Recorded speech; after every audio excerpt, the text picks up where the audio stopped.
దేవతలు ఎందుకు స్వర్గంలో నివసిస్తారు? శివుడు ఎందుకు శ్మశానంలో నివసిస్తాడు? ఇదొక సాధారణ ప్రశ్న కాదు. ఇది జీవితం యొక్క గొప్ప సత్యాన్ని తెలియజేసే రహస్యం.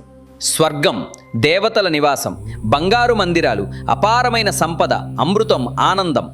భూమిపై ఒక విభిన్నమైన స్థలం ఉంది, అది శ్మశానం. ఒకరోజు పార్వతీదేవికి ఒక సందేహం వచ్చింది. ప్రపంచానికి దేవుడైన శివుడు ఎందుకు ఇంత భయంకరమైన శ్మశానాన్ని తన నివాసంగా ఎంచుకున్నాడు? ఈ ప్రశ్న వెనక ఒక గొప్ప సత్యం దాగి ఉంది. ఒకప్పుడు ఒక మహారాజు ఉండేవాడు. అతనికి అపారమైన సంపద, బంగారం, నాణేలు, రాజ్యం. అతను ప్రతిరోజు తన సంపదను చూసి గర్వపడేవాడు. ఈ ప్రపంచంలో నాకంటే గొప్పవాడు ఎవరూ లేరు అని భావించేవాడు. కానీ కాలం ఎవరిని వదలదు. ఒకరోజు ఆ మహారాజు మరణించాడు. అతని బంగారం, నాణేలు, రాజ్యం ఏదీ అతనితో రాలేదు. అన్నీ అక్కడే మిగిలిపోయాయి. శ్మశానం ఒకే ఒక స్థలం. ఇక్కడ రాజు అయినా పేదైనా ఎవరికీ తేడా ఉండదు. అక్కడ గర్వం ఉండదు. అక్కడ సంపదకు విలువ ఉండదు. శివుడు శ్మశానంలో నివసించడం వెనుక ఒక గొప్ప అర్థం ఉంది. ఆయనకు బంగారం అవసరం లేదు. ఆయనకు రాజ్యం అవసరం లేదు. ఆయన ఎంచుకున్నది సత్యమున్న స్థలం. శ్మశానం మాయలన్నీ ముగిసే స్థలం.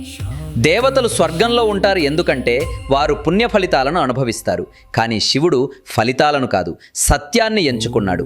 శివపురాణం చెప్తుంది, సృష్టి, స్థితి, లయం.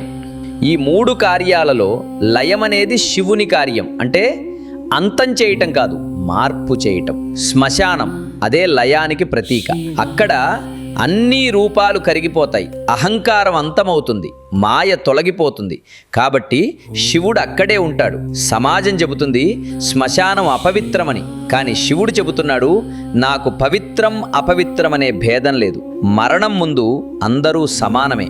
రాజు, పేదవాడు, పండితుడు, అజ్ఞాని అందరూ ఒకే స్థాయిలోకి వస్తారు. అందుకే శివుడు శ్మశానవాసి.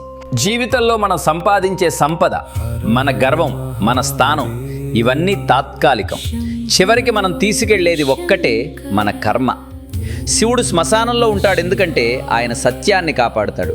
శివుడు శ్మశానంలో ఉంటాడంటే మరణంలో ఆనందం ఉందని కాదు, మరణం భయంకరం కాదని చెప్పడం. జీవితం తాత్కాలికం, ఆత్మ శాశ్వతం.